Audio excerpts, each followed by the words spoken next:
All right. Good afternoon, everyone. I'm Dr. Morgan Crossman. I'm the Executive Director at Building Bright Futures. And I'm thrilled to welcome you to our annual State and Regional Council Virtually Assembly. We are so excited to have both public and private early childhood partners across the state attend our virtual table today. There are so many important reasons that we're coming to this table, and I want to thank you for both recognizing the value of showing up to identify challenges to an equitable access for children and families across our entire system and your commitment to strengthening that system. For today's meeting, we have quite a few topic areas planned. Next slide, please. We are going to be exploring the impact of systemic racism and discrimination on our ability to serve children and families across the state with both a panel and small group discussion. Later in our meeting, we'll be joined by Congressman Peter Welch, who's going to be speaking about equity in the national landscape and how that relates to the work that we are really focused on in the state of Vermont. And then we will have a presentation of the updated Vermont's Early Childhood Action Plan, the 2020 SAC State Advisory Council policy recommendations, and the Early Childhood Systems Needs Assessment Report. And these are really incredibly big and valuable documents that we'll have you all be reviewing, not during today's meeting, but my hope is that you see yourself and your work and the work of your partners represented in these documents, that you'll walk away really proud of the important work the entire network has produced over the last year, that you'll have a concrete understanding of the needs of children and families, as well as the gaps within our system of services, and that you'll feel confident in the recommendations that this network is bringing forward to create change in the next year. And then finally, that you believe in and commit to the vision and strategic plan that we as a system have outlined in the updated Vermont's Early Childhood Action Plan. And before I turn it over to Amanda for our mindful moment, I just want to take a minute to remind everyone in this virtual room that we have an incredible opportunity. In many ways, because we have this updated Vermont's Early Childhood Action Plan, but also because of the COVID-19 pandemic and Vermont's recommitment to social justice and equity, to really be thinking about how we are doing our work and where are the areas and opportunities for improvement. So I'd like to ask everyone on the call today that we as leaders in the state are reaffirming our commitment to early childhood and to breaking down the silos that we need to in order to do our work more efficiently and collaboratively to improve the well-being of children and families in Vermont. So thank you for being here today. So before we go any further, it is our practice at Building Bright Futures to start every meeting with a mindful moment. So I'm going to turn it over to Amanda Biggs, who is our Chittenden Regional Coordinator, to lead us through our mindful moment. Hi, everyone. I'm going to lead us through a quick Tonglen practice, which is an ancient Buddhist practice that helps to awaken our compassion. Today, our focus is going to be on anti-racism. We're going to start this by resting our minds for a moment or two. So I invite you to turn off your camera if that helps you get into a rested space, feet firmly planted on the ground, and find a nice, comfortable seated position. We're going to start by bringing awareness to our own thoughts and feelings about racism and social justice. It's a heavy topic. We're going to breathe into discomfort that you may be experiencing in your body or in your mind. So take a deep breath in. And when we breathe out, we're going to breathe out with love and kindness. You can close your eyes during this. We're going to try that once more. So breathing into any discomfort you may be experiencing, and breathing out with love and kindness once again.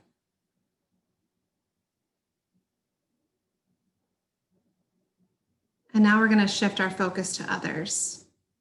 We're going to hold space in our heart for families and children who have suffered and are still suffering from systemic racism.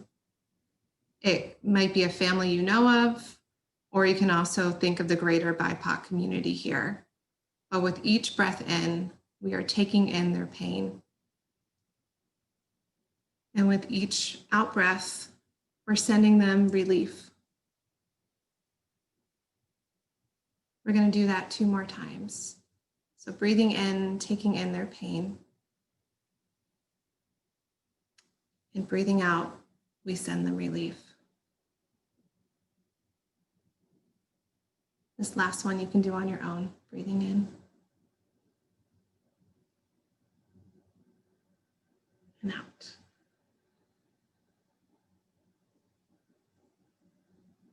May all beings everywhere be happy and free.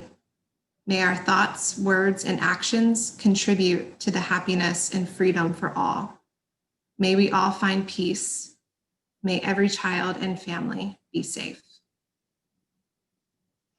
Thank you all. You may turn your cameras back on.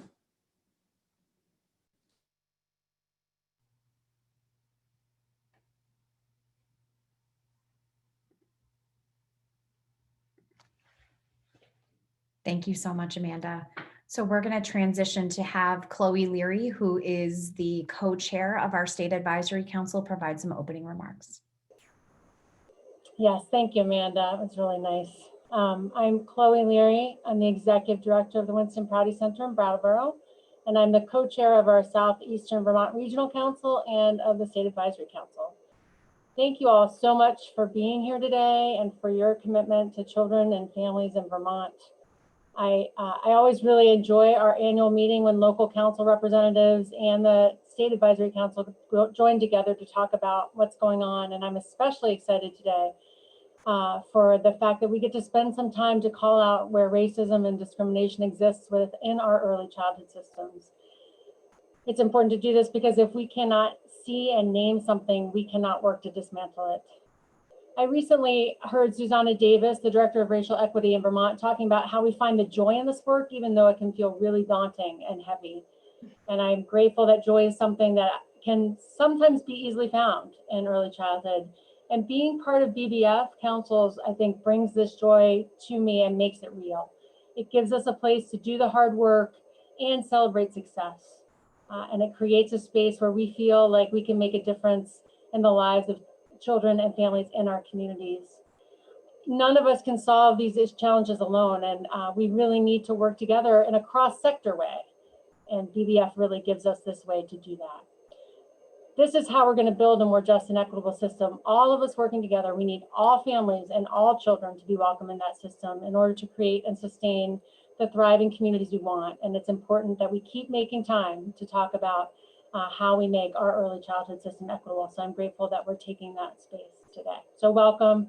I'm looking forward to talking more with you all. Thank you, Chloe. All right, so this is a really interesting joint state and regional council meeting because we are all virtual. And in some ways, this sets an incredible stage where we don't, if for those of you who have attended our State Advisory Council meeting, we generally have the board sit in one space and we have sections where the rest of our participants are sitting. For the regional and statewide meeting, we have circular tables, but I really love having all of you on my same Zoom screen. And what I love even more is that I have to scroll to see every one of you today because there are so many folks really committed to partnership. So we have never had this big of a state regional council convening before. So we have over 100 stakeholders that have come together today, in addition to later in the program having Congressman Peter Welch. And then another member of our board that has just joined as a non-voting member is Ethan Latour, who is our liaison to the governor's office. And it's really important that we are strengthening our connection with both our state leaders and national delegates, because what we know is that every single layer of our infrastructure needs to be moving towards positive change for the lives of kids and families. So what you're seeing across our virtual room today, or our virtual table, is that we have folks from every layer of the BBF network infrastructure, and we really want you to get to know each other. So what I'd like to ask is for folks who do have the ability to turn on your Zoom camera, if you haven't already, please do that.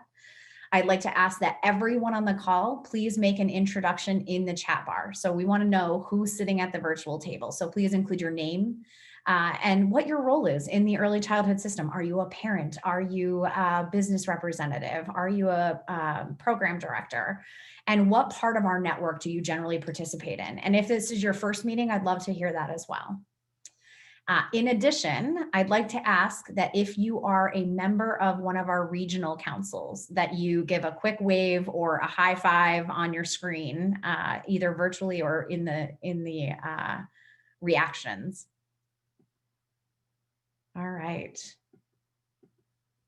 Several virtual hand waves for folks that don't have their cameras turned on. That's fantastic.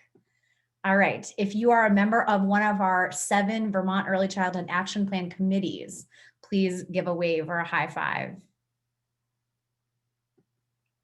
Several waves. Thank you for being here.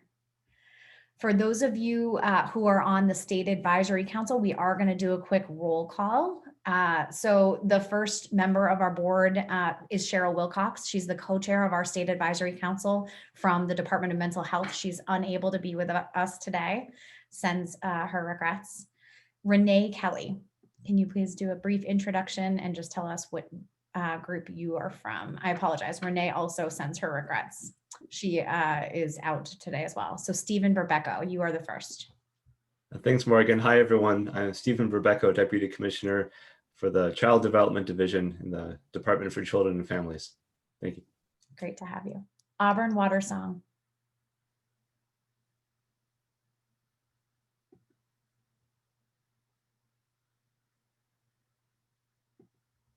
Ken Jones.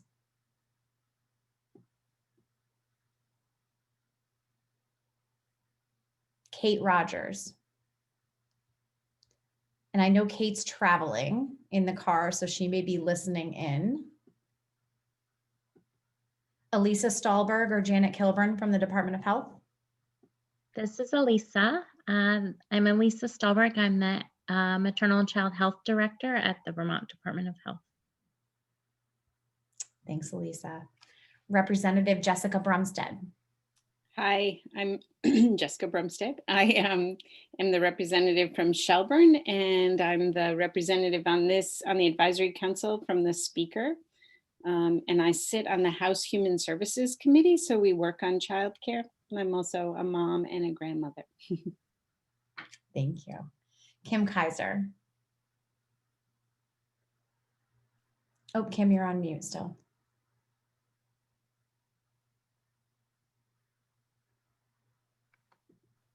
Okay, is that?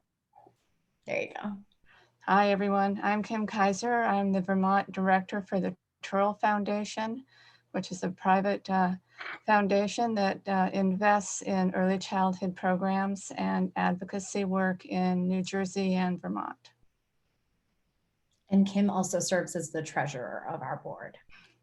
I just saw Kate Rogers join the meeting. So Kate, if you want to say hello to everyone and just let us know your role at the Agency of Ed.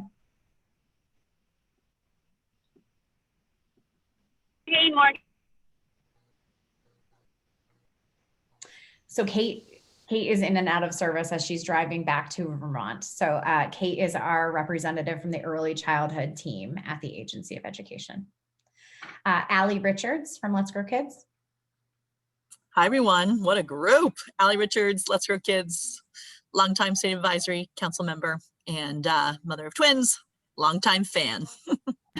Glad to have you, Allie. All right, and Chloe. Yep, Chloe Leary, Executive Director of the Winston Prouty Center, co-chair of the State Advisory Council. Julie Cadwallader-Staub. Hi, everyone. I'm Julie Cadwallader-Staub, the Director of Development for the Stern Center for Language and Learning and an at-large member of BVF. Thanks, Julie. Nicole Grenier.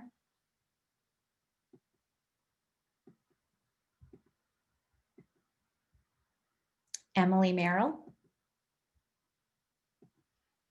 Hi, everyone. I'm Emily Merrill. I'm an at-large member and a parent representative here on the State Advisory Council, and I also sit on the Families and Communities Committee. Thanks, Emily. Amy Johnson. Hi, everyone. Amy Johnson, Parent-Child Center of NCSS and co-chair of the Vermont Parent-Child Center Network. Thanks, Amy. Christy Swenson. Hi, I look a little funny. I'm Christy Swenson, and I am a Head Start director, and I represent Head Start on the council. Thanks, Christy. Flora Diaz-Smith. Hi, everybody. I represent the Vermont School Boards Association in the BBF Advisory Council. It's nice to see everybody. Thanks, Flora. And Ethan Latour. Good afternoon. Thanks for the introduction earlier, Morgan. As you said, I work in the governor's office on a range of topics, but I'm the liaison to the Agency of Human Services and Education. So that's where I factor in today. Thank you for being here. All right, so before we jump into our panel discussion, because we have so many new faces and folks on the line, I just want to take 2 minutes to review our new visual that clearly articulates the role of building bright futures in the context of Act 104, which is our statutory charge. So what you're seeing on your screen in the slide deck is a little bit about building bright futures infrastructure. And I hope that you all see yourselves somewhere within this infrastructure. So BBF and our State Advisory Council network is charged under Act 104 as both using evidence and data to monitor the system of services, but also to advise the governor and the legislature on behalf of children and families in the state of Vermont. So we have both a state and a federal mandate under Vermont's Act 104 and the Head Start Act to serve as the State Advisory Council. But there are so many different layers of the infrastructure that I want you all to see and know about. So what you're seeing in the visual on the left is that all of our work is really focused on children and families at the very base, and that we are always using evidence to inform policy.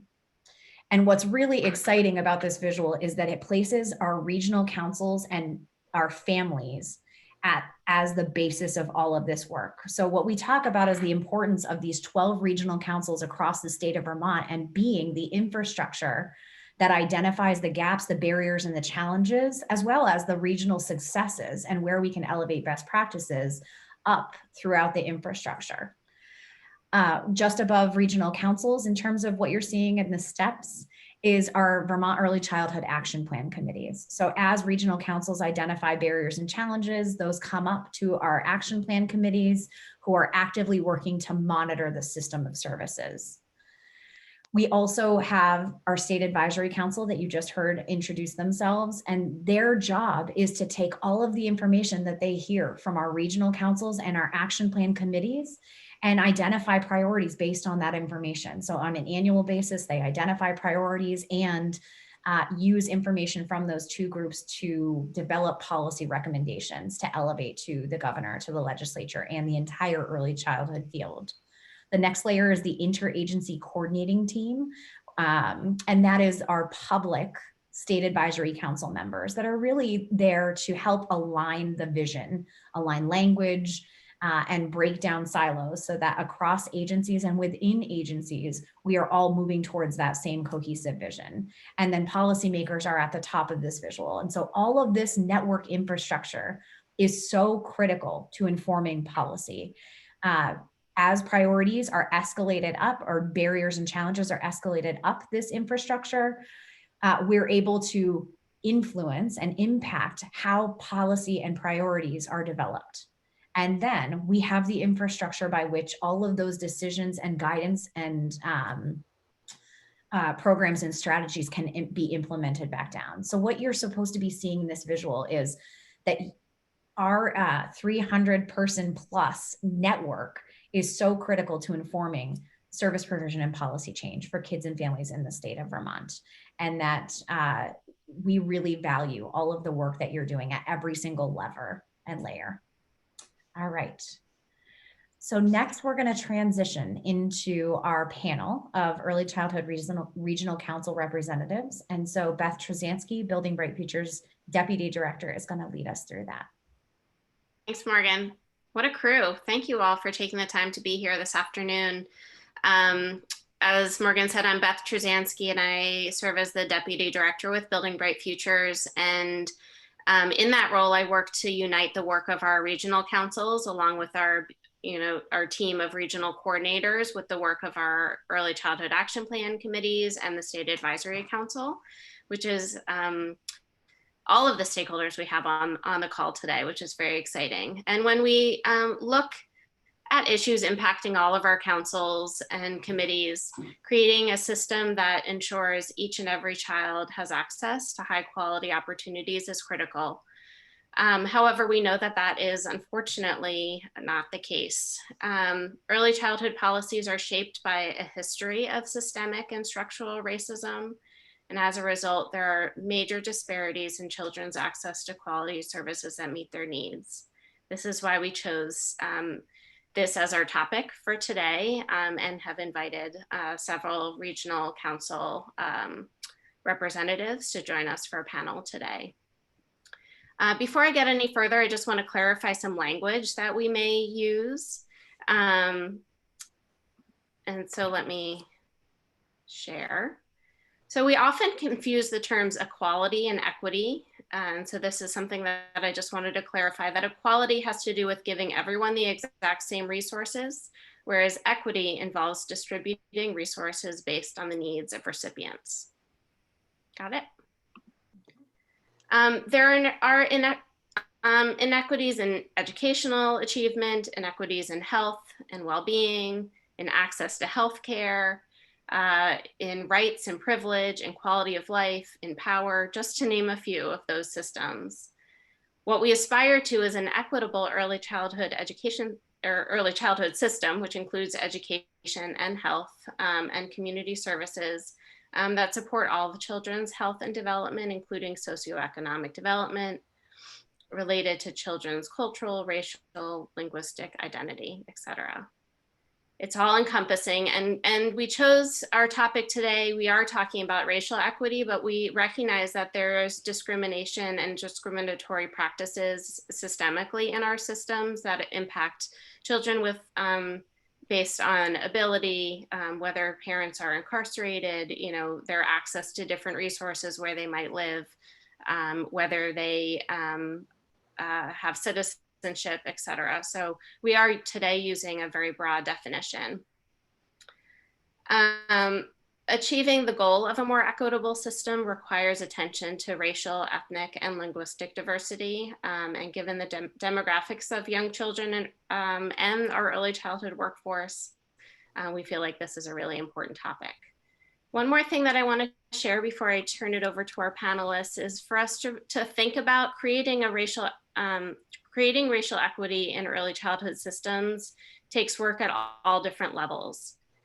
And this is an image that was actually created when I was part of an equity leadership program a couple years ago. So it takes work both on the personal level in terms of our understanding of our own biases and privilege, our interpersonal level, which is about how we engage with each other, and that awareness that often comes into play when we are making decisions, at the institutional or programmatic level. And this is where many of us sit in terms of the policies and programs and decisions that we're making in our professional world, and then at the structural level. And so I invite you to really think about what your awareness at these different levels for the most part, and also just to your observations as we move through the panel to think about where greater awareness at these different levels can impact our ability to make change. So today I'm joined by 3 regional early childhood representatives from all over the state to share their experiences and observations of challenges to access and also to try and call out how systemic racism and discrimination impacts their ability to serve children and families ability to access what they need. So we have 3 folks, if you guys want to take yourselves off mute so we can Give a shout out to our panelists. We have Kaya Ganguly, who's the Assistant Director of Youth and Family Services at United Counseling Services in Bennington. Hey, Kaya. Hi.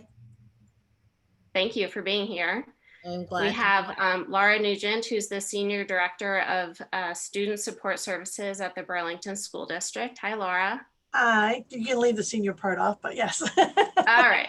We're glad you could be here. And Samantha Stevens, who's the Equity and Community Outreach Coordinator at North Country Supervisory Union. Hi, thanks for having me. Yes, Samantha, great.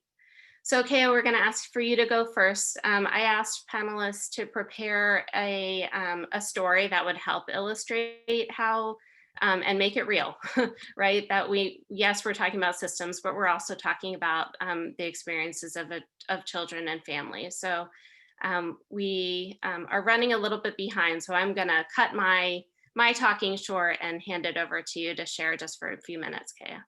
Okay. And I've got lots to say on this topic, so if anyone wants to talk to me, I'm happy to do that later. I'm going to start really honestly by this meeting, and I'm going to call you out, Beth. I'm going to do it kindly, but I'm going to call you out because when you were talking about BIPOC folk and giving characteristics, the first thing you said was incarcerated, which is a complete example of unconscious attitudes that build upon the base of systemic racism. And the next thing I'm going to do is ask all of you to look around the pictures of everyone you see. How many people of color do you see in a leadership group? We may be a largely white state, but there are many of us who are qualified, but we're not encouraged to take a seat at the table. We don't feel welcome. I just push myself places because I'm tired and I'm older than dirt. So that said, I'm going to give you a story that just happened this week. It's not with an early childhood, it's actually with a teen, but I think it really illustrates what you're trying to get at and some of the things that we as a group need to fight against. So I got a call with a complaint. The child had met with her case manager, and she's about in her teens and very passionate about Black Lives Matter. And she's biracial, which shouldn't matter, but it does in this context. And she was talking to her case manager about Black Lives Matter. And the case manager listened and said, well, I agree with that, but I also think all lives matter.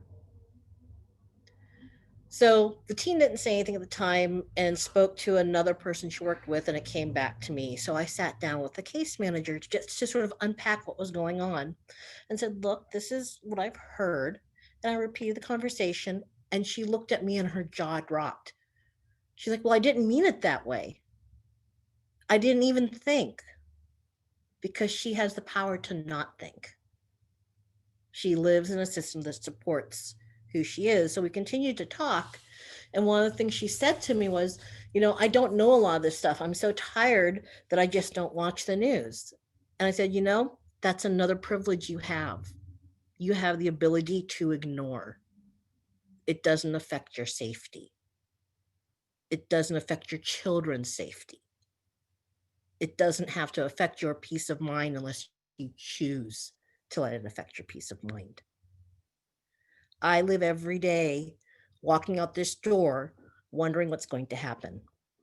My adult children walk down the streets of Rutland, because we live in Rutland County, and right after the last election, had people leaning out of cars to scream at them and say, go back to where you came from, you Arabic C word.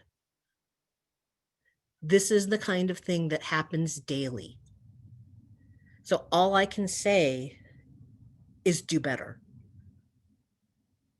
So, and I'm not trying to be a downer, but I am trying to be a realist. This is happening in Vermont. This is happening to all the kids you work with. And being a person of color is a traumatic experience. And I know you all know about trauma, but translate trauma into daily living of being traumatized and re-traumatized and re-traumatized. Those are the children and families you are working with. And you are coming in there with white faces saying, I'm going to help you. I'm going to save you. If you don't build trust first, they're not going to let you in. And that's where we're realistically at right now. So thanks. Thank you for sharing your story and that of the young person you were working with. I appreciate it. And for calling me out. You can do that anytime. I'm going to move us along and invite Laura to share your perspective with the young people that you're working with.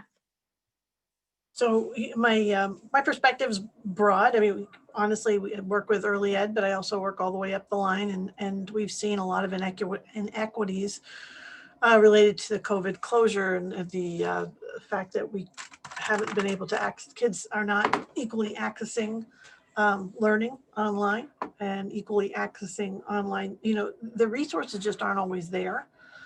Even if they have devices, the Wi-Fi can be iffy. We know that kids who are experiencing are from low-income families or experiencing homelessness are particularly impacted. We know that kids who are affected by who are, you know, in DCF custody are impacted in different ways. We know that the anxiety level for kids going right through the roof. It's, you know, looking at it from a lens of race, I know that kids of color are experiencing these things as well, in addition to all the other things that were previously noted. And and not just kids of color, but we know that all kids are experiencing different levels of the unknown and not being able to be sure what's going to happen next. And adults are experiencing that as well. There's so much going on that I think it's wonderful to have an organization here that's willing to really be specific about the impact of systemic and institutionalized racism. You know, I can't say that I can't take it off, but I've experienced some of those calls out the window as well because of the scarf. And so have my sons, even though if I didn't have it on, it wouldn't be as impactful for me directly because my skin color is more that with the dominant culture in the community. You know, I am just grateful that we're living in a time where we're talking about this, but I also struggle with the fact that we've been talking about this for my entire life. And I'm just wondering when we're going to see a change that's really going to not require people to feel frustrated and scared and unsafe. And honestly, I've had families of color talk to me about their experiences and how it's like trying to move Mount Everest with a shovel. You know, it's like it just knocks the wind out of people. And so they're not in a place where they can support their children to learn. They're not in a place where, you know, when you don't have a safe home and a safe and secure food, you can't, education is not your first priority. And then we have, you know, and I know a lot of people who are low income, who are living in poverty value education. I don't want to imply otherwise, but we know that people have a lot of struggles that go with that challenge. So anyway, I'll try not to go on too much longer, but I just want to be sure that I am impressing upon people that these are unusual times, and yet they're not. So thank you. Thank you, Laura. I recognize that when you're in the, when you're doing this work daily, it's hard to draw out a specific story or example. But if there's something that comes to mind, would invite you to share kind of just protecting confidentiality, but sometimes it's helpful to kind of hear someone's story to understand kind of like, what is the situation and how does that impact a child or a family? Is there any? I can give you a quick story, and I can say that this isn't unique enough to be one that anyone would identify. There are families who are so afraid of leaving their homes right now that we don't see the kids. We really don't. We've had to do welfare checks through windows. We've had to beg for kids to get on the screens because the families may not have any more ability to access technology than their children do. And we service kids in Burlington as far away as Alburg because of school choice and because of homelessness. And that makes it even more complicated when people are dealing with challenges that they might feel be more impacted than others. So families are not necessarily having the food that they need in the home, and kids are definitely not being educated. So those are specific stories, and that ranges all the way from pre-K all the way up through 12. Thank you. And Laura, if someone were to have a magic wand or do a lot of work to kind of break down some of those barriers, the systemic barriers, what would you call out as some of those barriers that need to be broken down? I think white people need to recognize their inherent privilege and be really okay with hearing it. People of color don't need to be nice and you know, I had a good friend that I went to undergrad with that said that she had to always be careful to mind her P's and Q's when she spoke about racism, and that wasn't really all that long ago, you know. And I think that's still the case. I think we all need to be willing to listen. And you know, if I had a magic wand, you know, I'd want everybody to have their basic needs. I don't think I'm alone there, but it's a pretty big prescription, right? It would be a systemic change. Thank you, Laura. I'm going to move on to Samantha Stevens. Samantha's calling in from the Northeast Kingdom. And Sam, I wonder if you would share with as much specificity as you can a story that helps illustrate the challenges to kids and families that you're seeing. Sure. Thanks so much, Beth. You gave us some great parameters to prepare for this conversation, and I really took that to heart as I was considering a story, because I think, as others have mentioned, there are a lot of stories like this. And in a rural community like the Northeast Kingdom, those can be highly identifying stories. So I'm cautious to protect people's confidentiality here. So my role within the supervisory union as equity and community outreach coordinator includes acting as our homeless liaison. And when I came into the position 3 years ago, that was a 12-hour-a-week position. And there was an existing caseload of about 13 families. And that's where we had stood for many years in terms of our McKinney-Vento population, eligible population.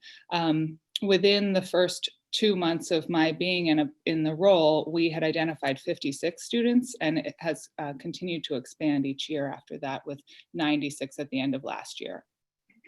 When I came into the position, one of the families that had been on the list when I entered had started there the year before. And so we ended up serving them for 3 years through the McKinney-Vento program at NCSU. They were in the second year when I started. The program had not provided a lot of case management before my position was created, so I was the first supervisory union case manager to work with them, and they were living in one of our local motels, a large family that required 2 rooms at the hotel, paying out of pocket on a weekly basis for the very bleak experience of motel living.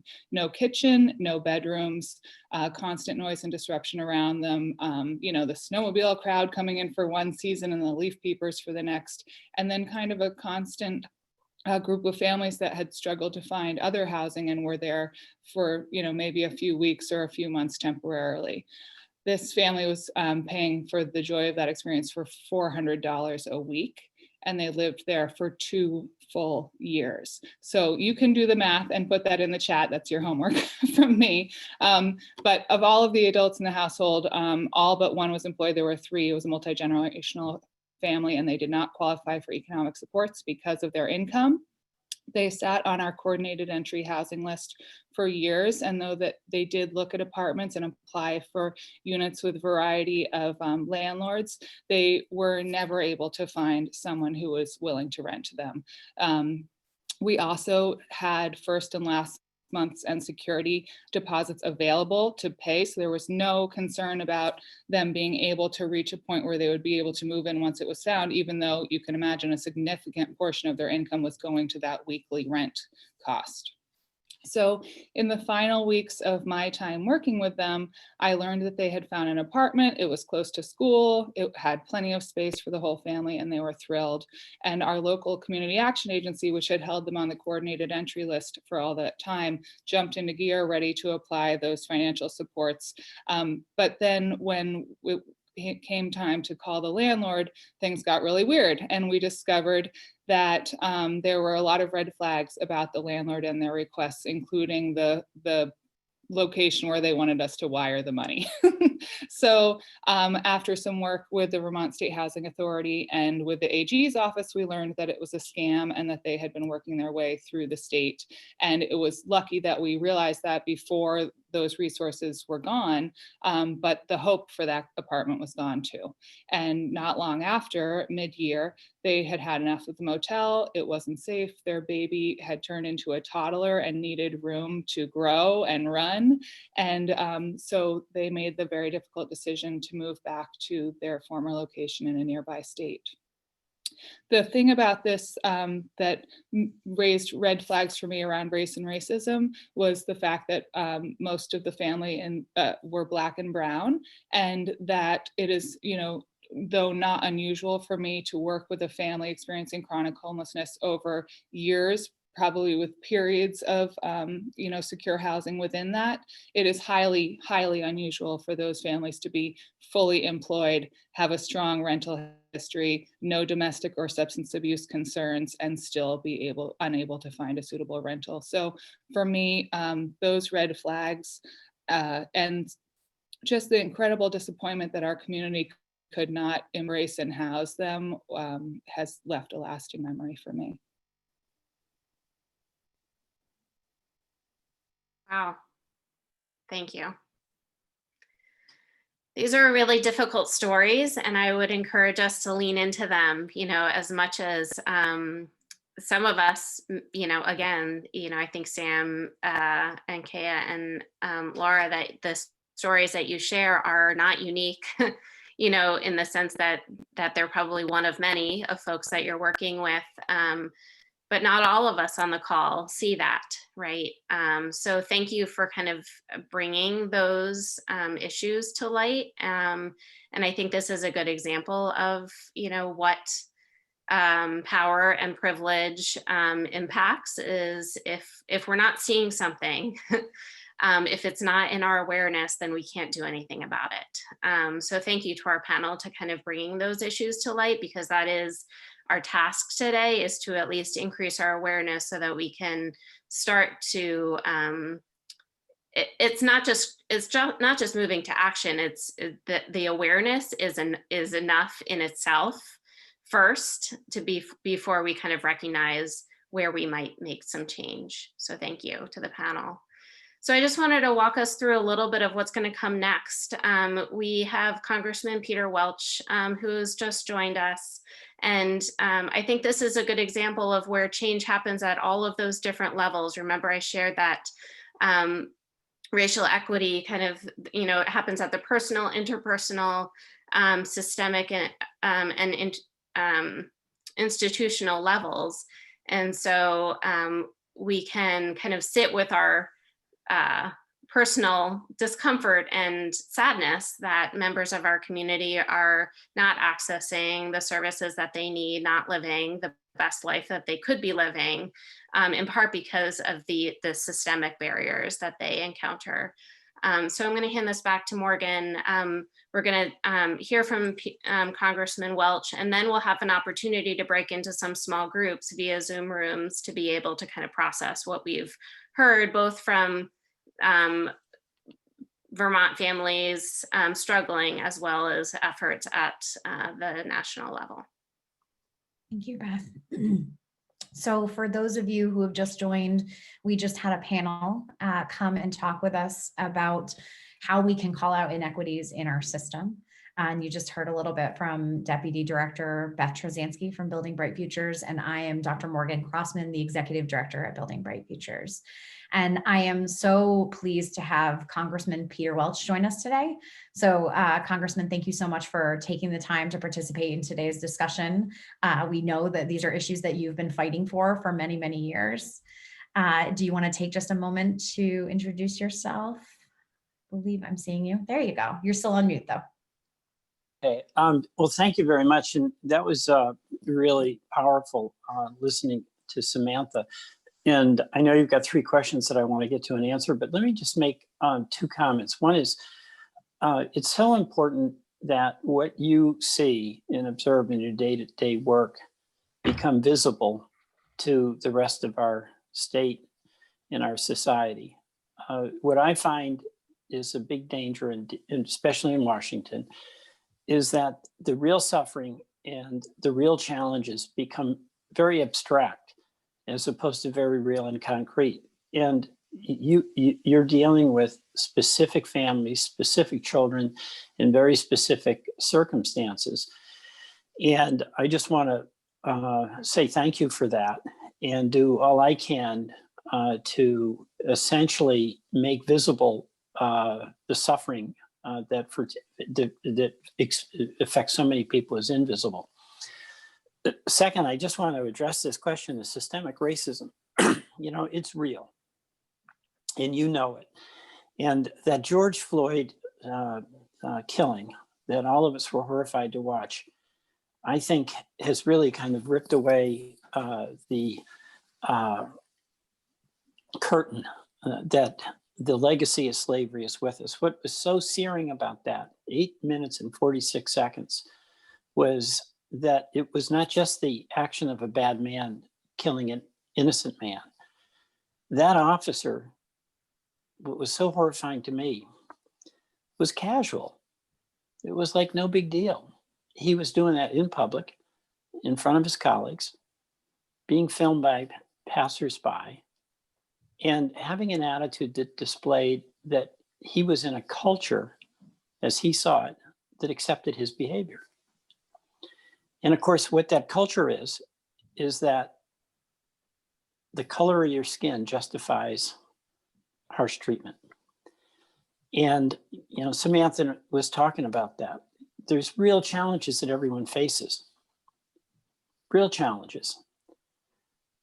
But if you are African-American, in addition to all the challenges, there's specific things that are done as a result of the color of your skin.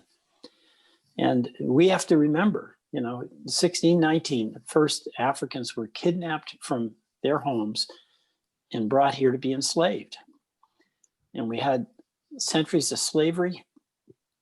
We had the Civil War and emancipation, and 12 years where rights of African Americans were protected, and they thrived in arts and politics and education and science. And then the door closed again with the 1877 Tilden Hayes Compromise and the implementation of Jim Crow laws that were enforced ultimately with lynchings. And that searing history that is our history, is part of it, has justified treating people differently because of the color of their skin. And what all of us have the responsibility to do is understand our history and do every single thing we can to eradicate that stain of racism in our society. So thank you. Thank you, Congressman. You know, we just heard our panelists share incredible and important stories of kids and families that are struggling to get what they need because the system in Vermont isn't working for them. And I would love if you could share a couple of points about why this matters to you and why, you know, what is your commitment to addressing systemic racism and discrimination in Vermont? Well, I mean, I got started in politics when I was in college and I left college. I went to Holy Cross College in Worcester, Mass, and I dropped out for a year. It would have been my junior year, and went out to the west side of Chicago, African-American neighborhood where there was wicked discrimination in housing. And I worked there for 2 years. Was a Robert Kennedy Fellow after he got assassinated. And the family memorial to Bobby Kennedy was to fund 30 people who were doing community organizing. And what I saw there, it obviously exists everywhere and still does, was African-American families couldn't get a mortgage because it was redlined. The Federal Housing Authority wouldn't insure a mortgage. The law said that if a person, and this was what African Americans had to do, they had to buy on a contract. They couldn't get a normal mortgage. And it meant that if they missed a payment after 7 or 8 years, they'd lose the house. That was a racist law that really had a disparate impact on African Americans. And I got involved in organizing and demonstrating and doing legal challenges to all of these things with a community organization that was led by folks who work with Martin Luther King. And that searing experience just showed to me that no matter how hard African-American people in that community worked, they couldn't get a mortgage. It didn't matter how creditworthy they were. And if they had one setback, like somebody got laid off from a job, and a lot of those folks were working 2 or 3 jobs, they could lose their house. And that was legal. That's the point here, is that it was legal and justified. And in the culture of that time, it was okay, even for the mortgage companies to redline neighborhoods. Well, those institutional mechanisms have had an incredible impact on what the opportunities are for African Americans in every single way. So that's when I got involved in politics and saw that both political organizing and activism and the laws really made a difference in what the opportunities or the repression was going to be for citizens of our country. So that's been a seminal experience for me that culminated with the incredible opportunity. When I just think about this, in the summer of 1967, we went down in a couple of buses with students from the neighborhood to the Ebenezer Baptist Church in Atlanta and heard Martin Luther King preach. And, I was a white kid from Springfield, Massachusetts, and I'm hearing Martin Luther King. Oh my goodness, it was something. And then of course in Congress, one of my most treasured moments was demonstrating on the House floor, sitting next to John Lewis, somebody that all of us revered. And it was when we were protesting inaction on gun safety legislation. But John Lewis inspired all of us, and we all felt so fortunate to be in his presence. And of course, he always talked about good trouble. So I regard all of you as getting in good trouble, and John Lewis would be proud. Good trouble. Thank you, Congressman. So in Vermont, we've just updated Vermont's early childhood strategic plan, our early childhood action plan, and we collectively share responsibility for moving that plan forward. And what we know is that the first goal is that all children have a healthy start. And unfortunately, we're in a position where not all children do have a healthy start right now for a range of reasons. So I'd love for you to speak about how you're working at the federal policy level to address some of these inequities. And it could be in childcare or food security or housing, but I'd love to hear a couple of ways. Well, there's 2 things. Number one, Rosa DeLauro, my colleague from Connecticut, has long been our leader on a vast expansion of childcare. People shouldn't be paying, they can't afford it. I mean, you guys know this better than anybody. And under this legislation, it would vastly expand support. No family would be paying more than 7% of their income for child support. And what we're seeing with COVID is how the failure in our country to have basic social insurance programs that help our citizens when help is needed, like childcare, like family leave and medical leave, like healthcare. 5 million people lost their healthcare when they lost their job, when the pandemic hit. And I'm seeing that and we passed that in the House, by the way. Okay, Mitch McConnell's Senate won't do anything on it. But depending on the outcome of the election in Tuesday and a week from Tuesday, we're going to move that legislation and finally address the needs of families, particularly lower income families, how in the world can you contend with trying to get a job and hold things together when you don't have health care and when childcare is erratic or you can't afford it, you can't get access to it, and then you can't go to a job. So that's a concrete bill that will make a difference. But the second thing, there's a growing awareness that because of systemic racism, the only way to have some confidence that the money will get to communities of color is to go through institutions in those local communities. I'm going to give you an example.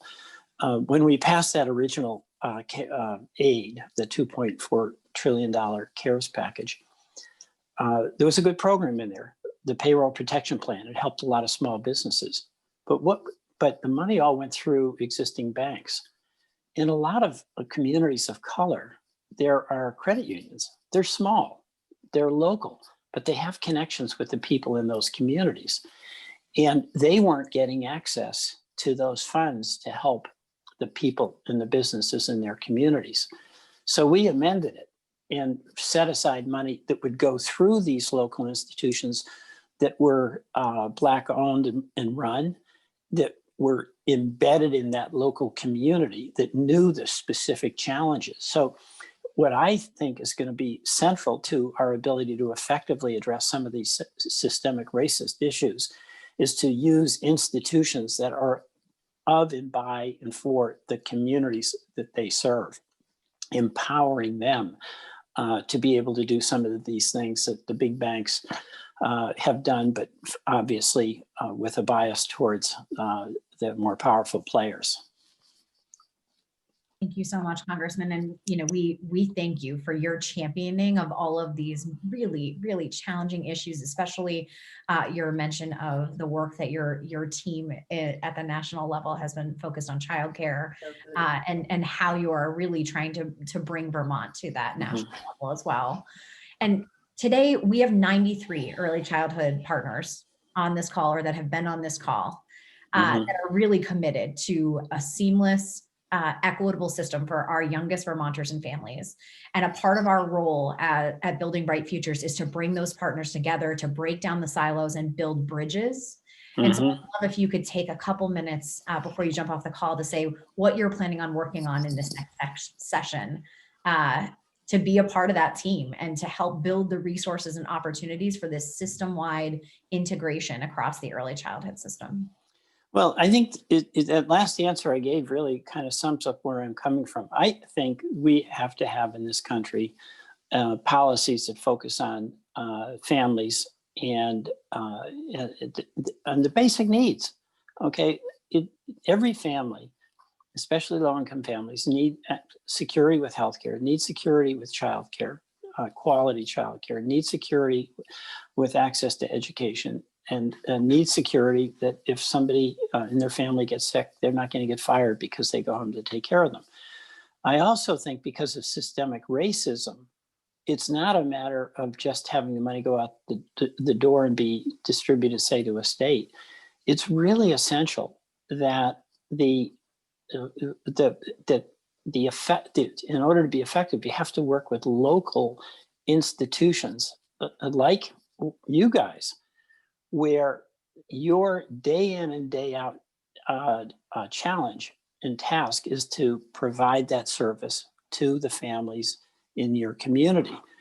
And having the money to be able to do that, where it's stable and secure, is going to go a long way to be able to deal with some of the landlords or some of the employers, where that individual is going to have the capacity to count on that local organization that is really dedicated to their well-being. It's not just an abstract concept. As an example of that, the reforms we made in a matter of months on the payroll protection plan, where we started including these community financing organizations, the participation rate by African-American businesses shot up. So it's a combination of, number one, a commitment to family needs.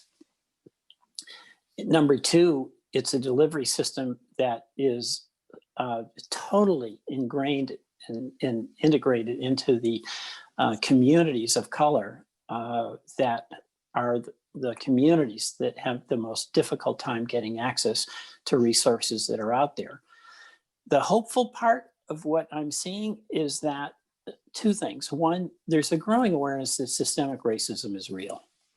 The country was in denial about that for a long time, but even polling shows that people recognize finally that the system of literally slavery, forced servitude, and then the subsequent system of Jim Crow and the use of lynchings as a way to enforce those Jim Crow laws, that has done immense harm to our country and has been done to people of color because of their color.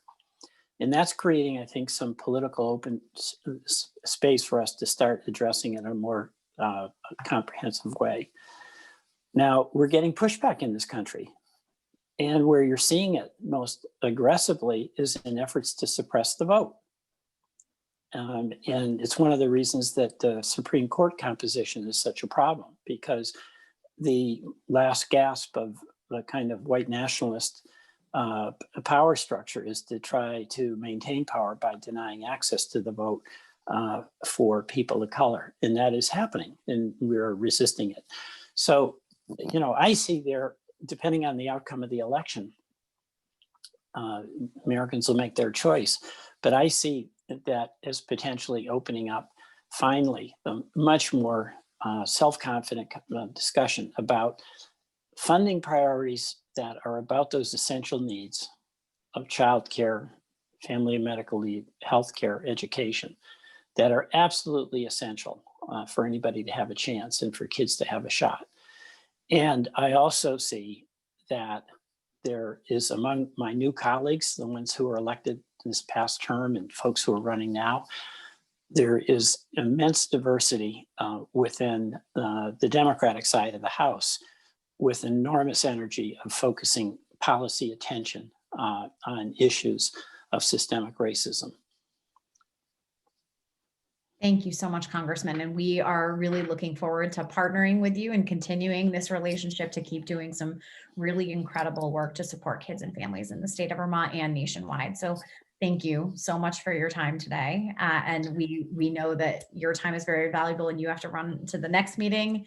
We are going to transition as a group into some smaller groups to digest all of the information we just heard and have some smaller group discussions. And feel free to stay on, but we really appreciate you being here today. Thank you. Well, thank you. And I really admire the work you're doing. Let's hang in. Thank you. Bye-bye. Thank you. All right, so I'm going to hand it back to Beth Trzanski to break us into small groups. So a lot to synthesize, and we're going to let you do that and use the benefit of Zoom rooms to teleport you to have virtual coffee together with a group of, probably 5 or 6. And you have an assignment while you're together. So we have some questions for you to consider. The first is reflecting on our panel or other recent events in your life. What is a new awareness that you have of systemic racism and discrimination that impact children and families? Get as concrete as possible. What is something that you're aware of now that you might not have been aware of before the panel, or something else that raised your awareness? Start there. And then what is one action that you can take to acknowledge and deconstruct systemic racism and discrimination in your program, organization, or system? So the second piece is moving to action. Now, when we're in, many of us are in systemic work or program management. And so what does action look like? And I would encourage you to think inwardly before you talk about going outward and doing more outreach. What decisions do you have?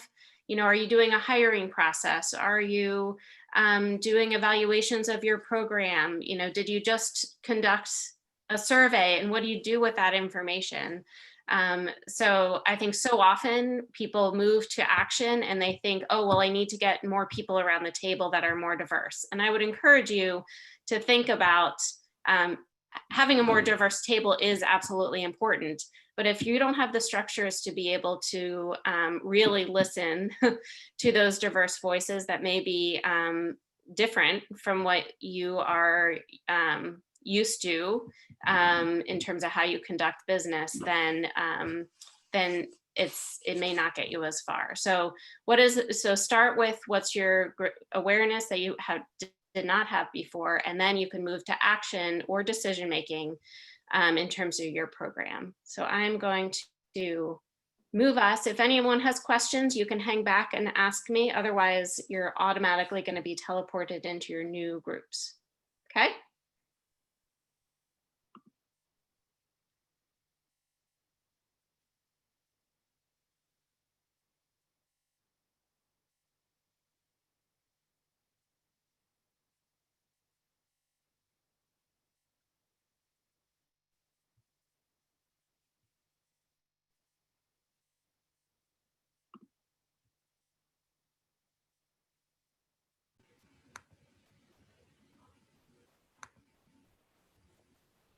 Great. Well, I think folks are making their way back. For those who heard my request was to share in the chat bar. If you can reflect on either of the questions here, I'll put them in the chat bar.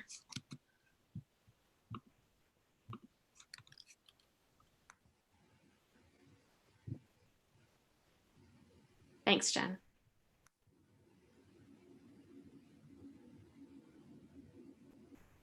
Okay. So as we come back together, I'm anxious to hear how your conversations went. Given the the size of the group, I'm going to hand this and invite Flor Diaz-Smith, who is on the State Advisory Council and serves on the Washington County Unified Union School District and is a member of the Task Force on Diversifying the Educator Workforce in New England and Vermont. And Flora, this is an issue that I know you are committed to making change and would love for you to share some reflections. Thank you, Beth. It's exciting to be having this conversation with 100 people today. I got very emotional, I gotta admit. So hopefully I'll be able to keep it together. Hearing the first three panelists was, things that I know about, but it also remind me of all the work that needs to be done. So as Beth said, I'm a Vermont School Board member, and that's why I am in the in BVF. But most important, I'm the parent of 2 children. I grew up in Guatemala City, so my kids are half Guatemalan and half North American. My daughter just graduated last year from U32, and my son is in 9th grade. So why this topic connects with me personally and professionally is because I am an immigrant from Guatemala, and we constantly have this one set story of what immigrants are and assumptions that don't represent the entire group. And we need to share with our kids and professionals the importance of diversity and give our kids the opportunity to establish relationships with people of other races and break the stereotypes that they are. So for example, for me personally, I was sharing with a smaller group that for my kids have very different experiences. My daughter looks a lot more like me, and it's a little bit darker. And I know, being a person of color, there's many shades and there's different ethnicities. So she didn't have a choice of how, to understand or not understand racism or to get involved. She had to educate her peers.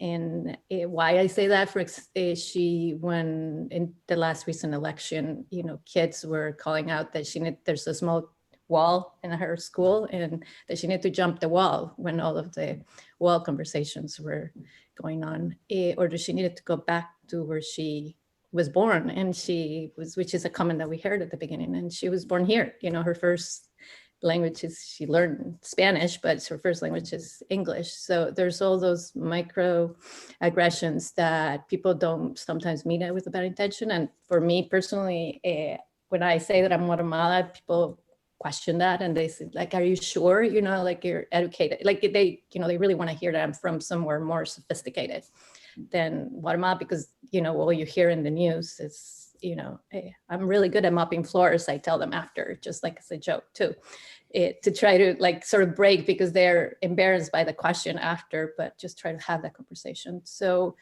I do feel hopeful, and why I'm involved in the Diversifying Educator Workforce, I think that is an actionable thing that we as BBF partners could do. And all children benefit from being educated by teachers or caregivers that are racially and ethnically and linguistically diverse. It better prepares them to succeed and increase a diverse society. And the most important thing is that we also need to retain them in Vermont. As you were hearing the stories, it's really hard to retain people in Vermont because we're not very welcoming to people of other cultures. We are the 2nd whitest state in the nation, and that's something that we should remember. And there's a reason for that. And the pandemic right now has really highlighted all of these things for us. So I think we have a platform to be able to really prioritize community and well-being for all our children. And we need to make an effort to represent the changing demographics in our state and in the country. As we get involved in this work, we will be able to make a difference in the lives of our community members in Vermont. So that's sort of what I had to share. Obviously, there's a lot of personal stories that I share, but I think what is most important is to me is the excitement of all the work. There's a lot, seeing all of you here wanting to participate and be part of this is good. And we need to continue to work, like I was saying, in having more people of color in positions of leadership, not just at the table, but actually the ones making decisions. Thank you. Thank you, Flor, so much. I think I appreciate your work and know how important it is, and also how hard it is, having been in hiring decisions, that there's so much bias at play when you're making a hiring decision, and appreciate you calling it out and working on the recruitment piece as well. So thank you. I appreciate, so the work that all of us are doing. There's folks on the call who are doing such a range of work across the early childhood spectrum in Vermont, and as we've called out, each level of effort and change is important and will get us to where we want to go. I do want to share that as a BBF team, we're putting together a discussion guide to bring to regional councils and other tables in the weeks ahead. We know that this is by far not a one-time discussion, that this is an ongoing discussion when we're talking about creating an equitable system. It is embedded in the Early Childhood Action Plan. It's embedded in many of the documents that we'll be talking about in the minutes to come. So thank you. I'm going to hand this back over to Morgan. All right. Well, thank you everyone for your participation. Thank you to our panelists. As Beth said, we're so proud of the work that you're all doing and recognize that we have a lot more work to do. So, and Flor, thank you for sharing your call to action and the work that you're doing. We really appreciate that as well. So we are now going to shift the focus of our meeting to present 3 strategic documents. And so our state advisory council members are going to be called on to formally accept 2 of the 3 documents that have been produced. These documents are critical to informing the early childhood system and improving the lives of children and families. So Chloe Leary from the Building Bright Futures Executive Committee is going to walk us through each of the board votes. And I'm going to talk a little bit more about what we're going to be voting on momentarily. So state advisory council members, if you don't already have your cameras turned on, once we get to the vote, please turn your video back on. So we're going to go back to our slide deck, and I want to start by presenting the updated framework for Vermont's Early Childhood Action Plan. And we are so thrilled to have gotten to a place where not only do we have a visual that can articulate the vision of early childhood and in the state of Vermont and where we want to go, but we are able to map that across the layers of our infrastructure and have identified outcomes to really support our accountability infrastructure here.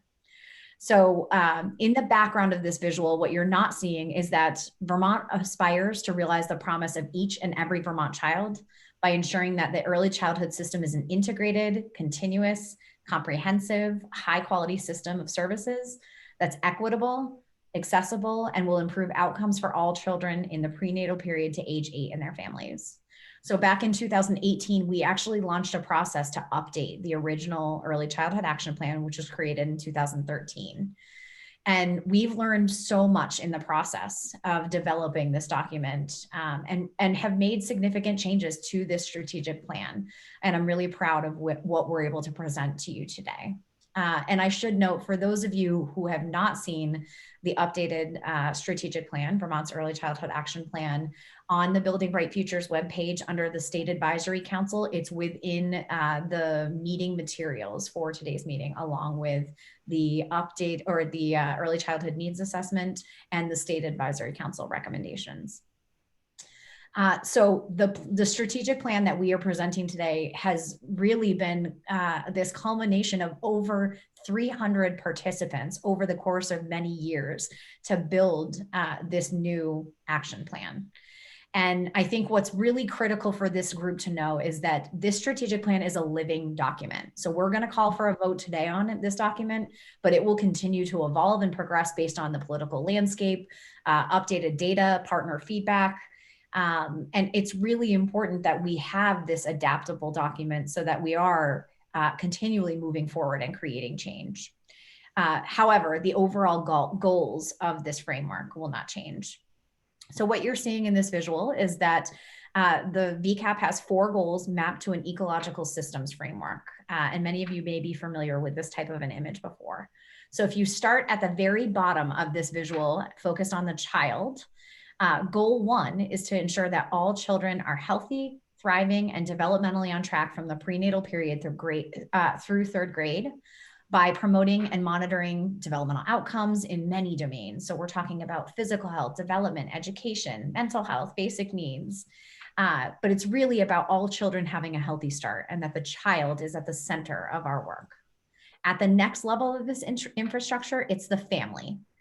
And so we know that child development and children are nested within this family context, and that a child's sense of who they are and how to interact is really dependent on the stability of relationships with caregivers and their relationships with others. So goal 2 is that families and communities play a leading role in children's well-being. When we go to the next layer of this infrastructure, it's level 3, and it's the broader community. And that's including families, neighborhoods, schools, libraries, hospitals.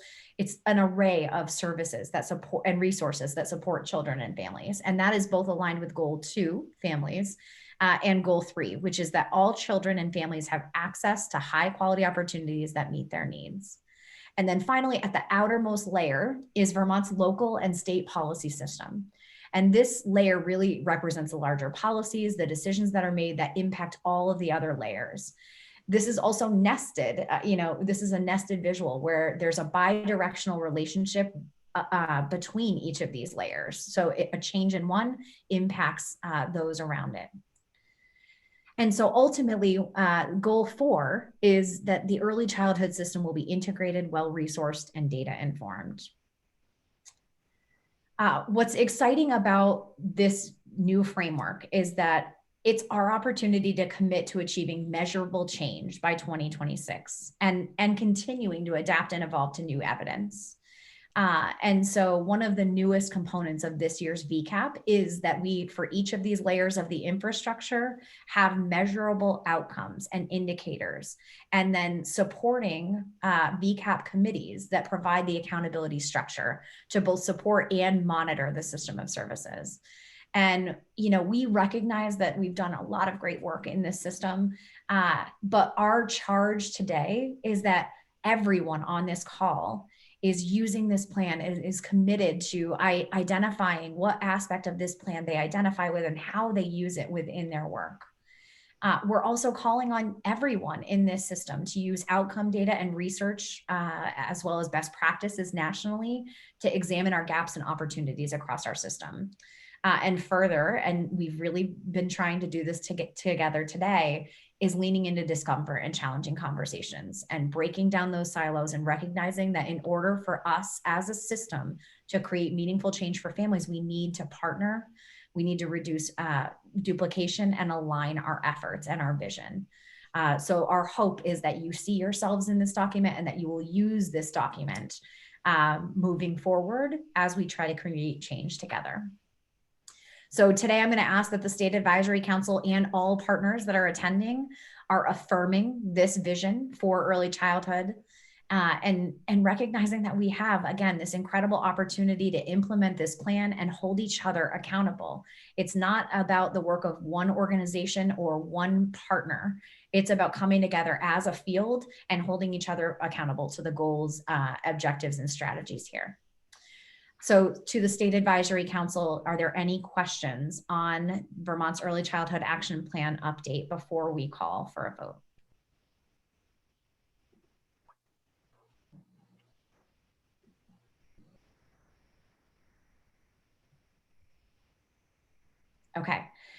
The last comment I will make before we call to the call a vote is that across all of our documents, I have been so grateful to hear from many of our education partners who, following the September State Advisory Council, really identified areas where we can strengthen the education voice and the work of our education partners within this document, and also the State Advisory Council recommendations.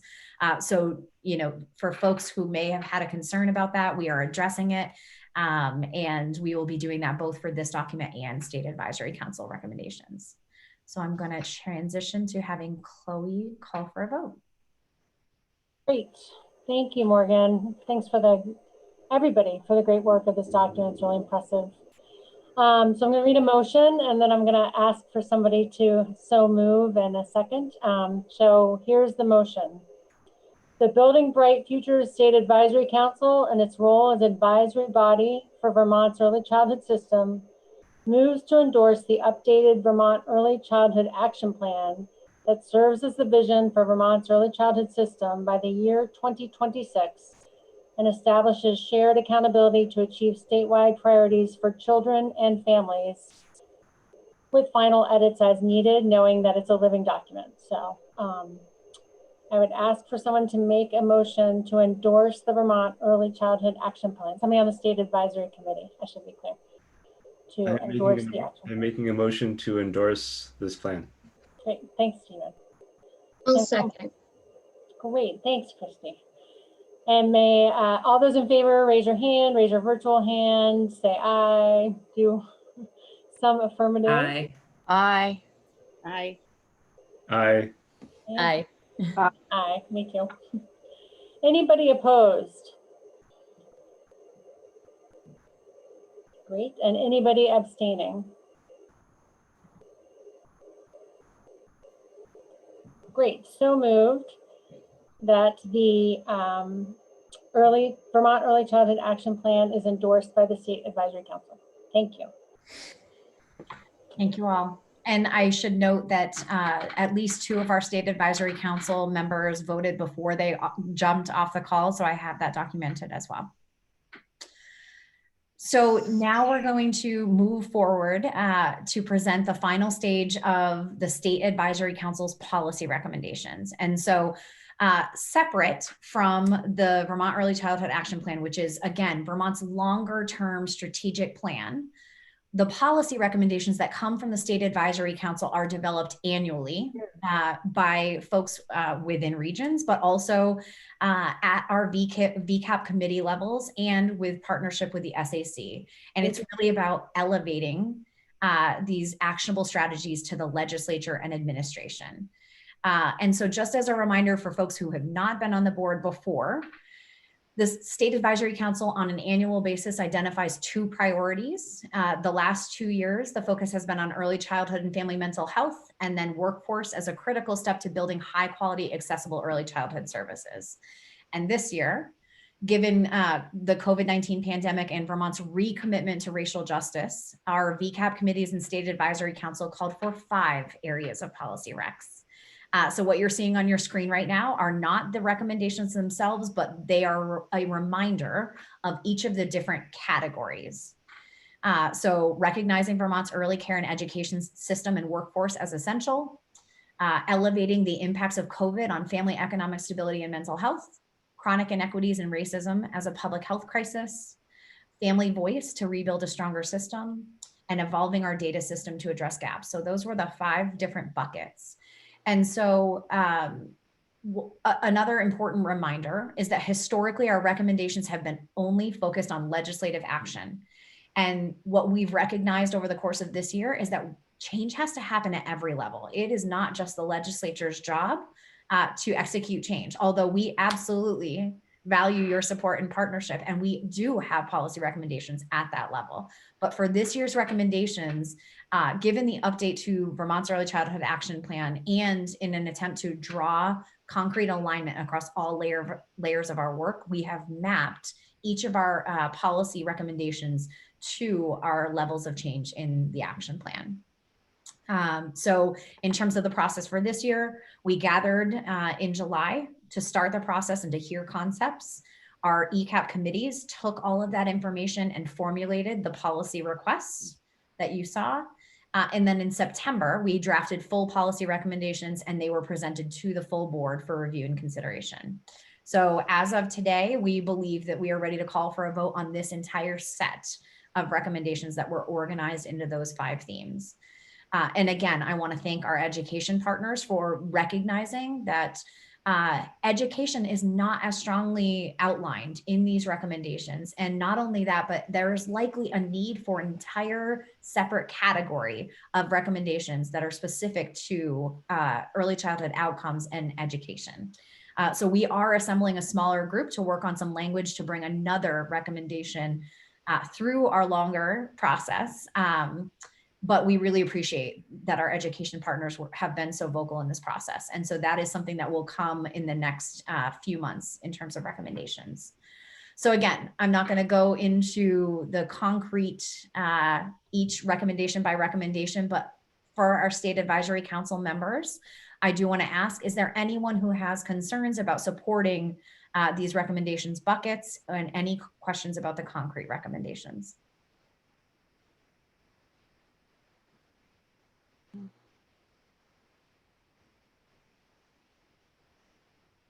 Okay. I'll just say in support, Morgan, this is Allie. It's not only seems beautifully sort of put together, but meets the moment in a very poignant way too.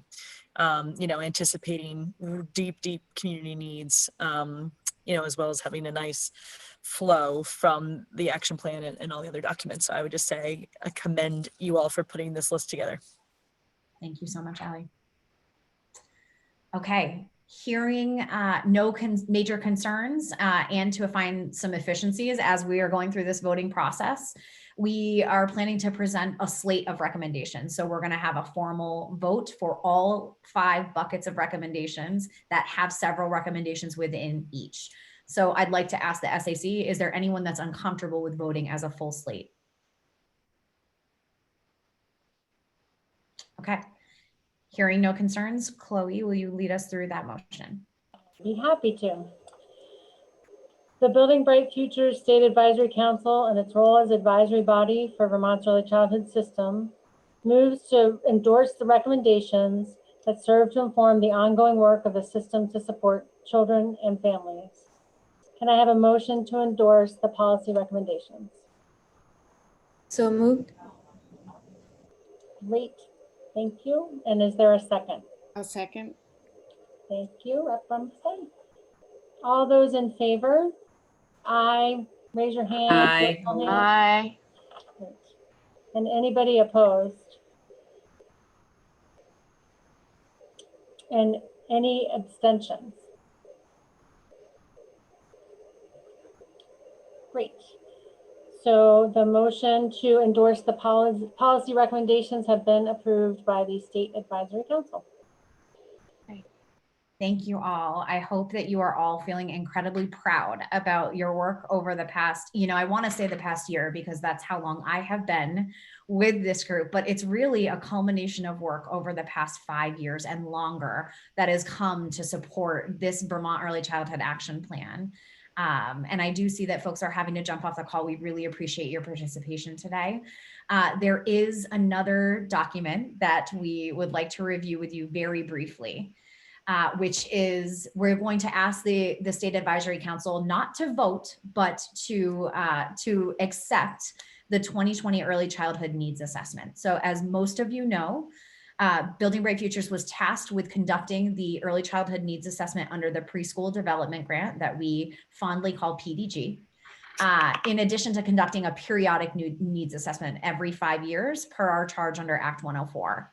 And so, we've started and we've talked about this needs assessment at several different iterations. We held a really comprehensive webinar, and what we're really excited about today is that we have a cover that you're seeing on the left here. We have the formal graphic design for the cover of the needs assessment and the executive summary that outlines at the top some of the key data points, a call out box for one of the key gaps that we saw in the system of services, which is data. As well as challenges with quality and access, as well as resources. And so, you know, we presented at the August SDAC in the form of a webinar, and we are using this needs assessment to examine some of the strengths, but really identify the gaps in the system of services. And so the questions that were asked to inform this needs assessment were, what do we know about quality and availability of programs to support Vermont's kids and families? To what extent are the most vulnerable children and their families having access to services, supports, and resources that they need and want? How are families engaged or not in and being provided opportunities to lead? And what are the gaps and opportunities in the system that can really support what we know about Vermont's kids and families? So again, this document as it stands right now is available on the State Advisory Council materials page right now, and it is still a work in progress. So we are finalizing the graphic design as well as references, and you'll see final tweaks, but all of the information is there and able to be referenced right now. So next slide, please. One of the things that we wanted to just briefly call your attention to as a reminder is that there were 8 key themes that were identified in this needs assessment. The first was equity in Vermont's early childhood system. And what we saw is that gaps in the system more severely impact specific groups. And some of those groups are families living in rural communities, the BIPOC families, children who experience other risk factors such as poverty, homelessness, or immigrant and refugee status. And that they are actually struggling to access quality and affordable services. The next theme is quality and accessibility. And we all know that across every one of our different sectors, that children are struggling to access services. And one of the key areas that we identified as a challenge is access to childcare, which remains a significant challenge across the state, particularly for infants and toddlers.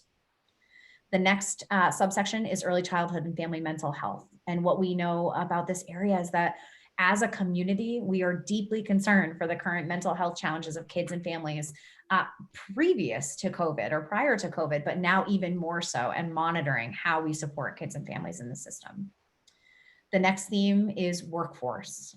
Again, not a surprise to anyone that we have a major need to develop and sustain a pipeline of early childhood professionals, and that cost still remains a challenge across the state, and how we are equitably paying our early childhood workforce. The next theme was systems integration. And what we know is that rigid policies are really creating this operating in silos. And we all know that, you know, we still have 60 participants on this call. So we are breaking down silos in every one of these meetings, and folks are really collaborating in different ways than we've seen before. That being said, we still need to focus on alignment, collaboration, and coordination at every layer of our infrastructure. And that starts with aligning our messaging and our vision. So we're really excited about the VCAP for that reason. Another area is family leadership and engagement. And I should say these last 3 themes, family engagement, resources and funding, and high quality data, came through strongly in every single theme. So those 3 areas were identified in every other theme that you just heard me describe. And what we know about family engagement and leadership is that our stakeholders at all levels need to recognize and value families as partners. Not that we're just including them into certain conversations, but how do we provide opportunities to lead, recognizing that their voices are critical to system success. The 7th theme is resources and funding. So we've seen successful investments in Vermont's early childhood system, but what we know is that our programs are not adequately funded and haven't been able to secure sustainable funding, which is a significant concern across the state. And finally, that high quality data is critical to our success as an early childhood system. So what we know right now is that lacking high quality data across this system limits our ability to understand whether or not we're actually impacting outcomes for children and families, and actually understanding the systems and services and resources. So it's actually undermining our ability to inform decision-making using data. The fact that we really just don't have high quality data across a range of these categories. So What I will say about this entire document and body of work is that it was a significant piece that my team is incredibly proud to present to you all. And as of right now, this draft is currently posted on the webpage, and we will be disseminating a final formatted document in the next week or so. So be looking for that, and we will follow up when we just disseminate our meeting minutes for this meeting as well. All right, so I'm going to transition to Chloe because we have one last document to approve. Yeah, and I just want to say thank you, Morgan, for sharing this needs assessment, and we formally sort of receive it and acknowledge the work that went into it. And it's heartening that it's so aligned with our early childhood action plan and our policy priorities. So it's nice to see the connection. So thank you very much for sharing that. We have one more vote. I would ask for a motion to approve the September minutes. Not nearly as exciting as all the other stuff we've been voting on, but if I could actually have a motion from someone to accept September minutes. I move to accept the September minutes. Thank you, Stephen. I'll second. That's Allie. Thanks, Allie. And all approving, those approving, ayes? Aye. Great. Aye. Aye. And anyone opposing? And anybody abstaining? Great, the September minutes are approved by the council. Thank you. And before we have Chloe provide some closing comments, I recognize that our State Advisory Council hasn't had an opportunity to make any comments about any of the different components that we've discussed today. So I just want to take 3 minutes to say, are there any questions, comments, exciting things that you'd like to share about any of these documents that you have been living and breathing alongside my team at BVF in the last couple of weeks, whether it be the policy recommendations, the needs assessment, or Vermont's Early Childhood Action Plan? Any comments about those? Morgan, I'd like to say a big thank you to you and the team for leading this effort. I was especially heartened to see that data figures prominently in these documents, especially data literacy. I think that shifting our focus towards this will only improve early childhood services and care for the state. So thank you. Thank you, Stephen.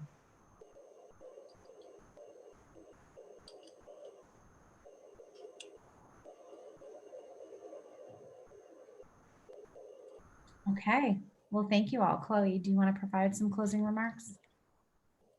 Sure, I just, I guess, thank you all for your time and your commitment and for showing up over and over again to keep working through what we've been talking about for a long time, and we really are making progress. It's heartening, and I hope you find some joy in that. The word joy is really bubbling up for me today. So I would offer, keep trying to find that, and thank you for working tirelessly in this effort.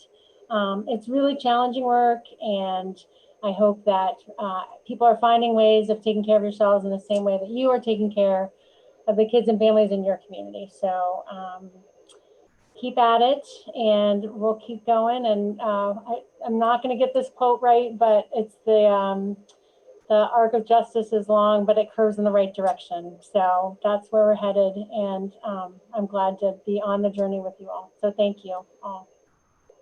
Take care. Thank you all. Have a great day. Thank you.